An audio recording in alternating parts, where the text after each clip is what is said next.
경남포럼 종이섬 스토리텔링, 바다의 끝섬, 시간을 걷다. 남해의 푸른 바다를 따라가다 보면 통영 끝자락에 조용히 숨쉬는 작은 섬 하나가 나타납니다. 지금은 사람들에게 종이섬이라 불리는 곳, 하지만 이 섬의 오래된 이름은 종해섬, 종하이다오이었습니다. 바다의 끝에 있는 섬, 그 이름처럼 종이섬은 오랜 세월 동안 사람과 바람 그리고 역사의 시간을 품어온 섬입니다. 종이섬은 통영 용남면 앞바다에 자리하고 있습니다.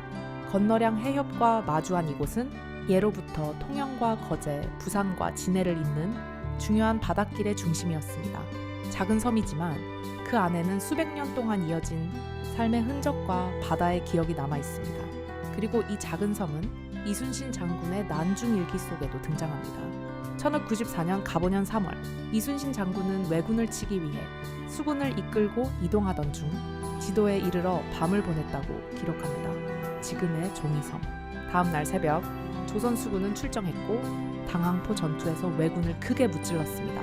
난중일기를 자세히 들여다보면 종이섬은 단순히 스쳐 지나간 섬이 아니었습니다. 정찰과 정비, 급수와 전략이 이루어지던 조선 수군의 중요한 요충지였습니다. 종이섬은 하늘에서 내려다보면 마치 돌고래를 닮은 모습이라고 합니다. 그래서 사람들은 돌고래 의자를 만들고 돌고래 조형물을 세우며 섬의 상징으로 기억하고 있습니다. 작은 섬 하나에도 사람들의 상상과 감성이 살아 있습니다. 하지만 세월이 흐르며 많은 섬마을들이 점점 잊혀져 갔습니다. 젊은 사람들은 떠나고 오래된 골목과 바닷길은 조용히 시간 속에 남겨졌습니다. 그때 시작된 것이 바로 종이섬 뉴딜 사업이었습니다. 세 개의 마을을 하나로 연결하고 해안길과 산책길을 정비하며 마을의 역사와 감성을 다시 살려낸 프로젝트. 단순히 건물을 새로 짓는 개발이 아니라 섬의 이야기를 되살리는 재생이었습니다. 그 중심에는 김국태 교수님의 깊은 고민과 노력이 있었습니다. 지역을 살린다는 것은 새 건물을 세우는 일이 아니라 그 지역만이 가진 시간과 기억, 그리고 사람의 이야기를 지켜내는 일. 종이섬 스토리텔링은 바로 그 철학 위에서 완성되었습니다. 그래서 종이섬은 단순한 관광지가 아니라 살아있는 이야기의 공간이 되었습니다. 이번 경남포럼의 방문 역시 단순한 견학이 아니었습니다. 경남의 다양한 분야 CEO들이 종이섬을 함께 걸으며 지역의 가치와 미래를 다시 생각해보는 시간이었습니다. 빠르게만 성장하는 시대 속에서 이제는 지역의 감성과 스토리가 새로운 경쟁력이 된다는 것을 모두가 느끼게 된 시간.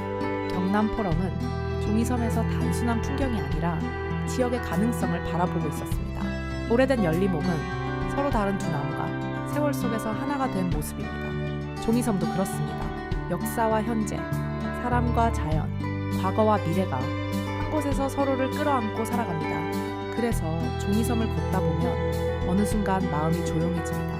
바람소리와 파도소리 속에서 우리는 잊고 지냈던 느린 시간을 다시 만나게 됩니다. 종해섬이라 불리던 오래전부터 지도라 기록되던 시간들을 지나 오늘의 종이섬까지, 이 작은 섬은 늘 같은 자리에서 바다를 바라보고 있었습니다. 그리고 오늘 경남포럼의 스토리텔링은 그 오래된 섬의 시간을 다시 깨우고 있습니다. 이순신 장군의 수군이 머물렀던 바다, 돌고래를 닮은 작은 섬, 그리고 사람의 이야기가 살아있는 곳, 통영 종이섬. 작은 섬 하나가 큰 이야기를 품고 있습니다.